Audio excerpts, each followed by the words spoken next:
In about 1895, a guy named Charles Teeter in Illinois came up with an idea of making these quad cycles for the railroad, and most of them were tandem. They had a seat here and not one behind it but to the side of it, and it was used so they could inspect the railroad for the loose ties and spikes and stuff.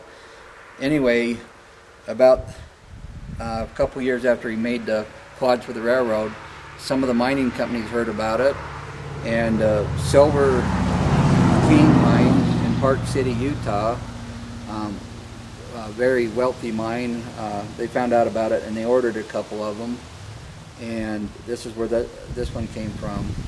And there's very few known of them to have survived or exist today.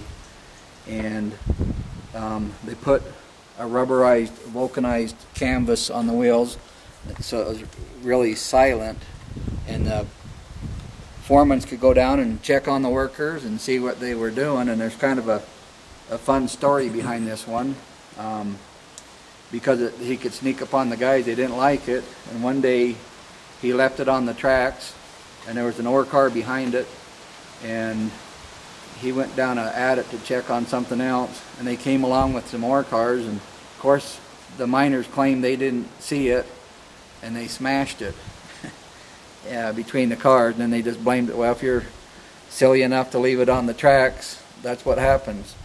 And if you look at it, this was before welders. It's been all bronzed and soldered back together, cleaned down into here. And as the story goes, they sent off, it ruined the wheels. They sent off for 4 brand new wheels, and if you look at these, they've never been used. So they got it all back together and put the new wheels on it, and then by then it was obsolete. And I was fortunate enough to pick it up. And if you look at the chain, it's called a slip chain. There's 2 links real close together, then a space, and they used that up into about the teens. You can find it on the really early bicycles, and you can adjust the tension with the cam. You can loosen this and stick a little wrench in there and pull it back to tighten the chain with it.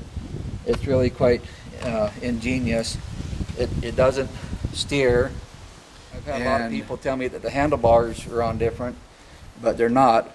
As for these carbide lamps, and that, as you know, they didn't have electricity or anything in the mines back in the day, so to see where he's going, he could put it on here and hang on to it as he went down through the mine. And that's why the handlebars are kind of sticking out that way.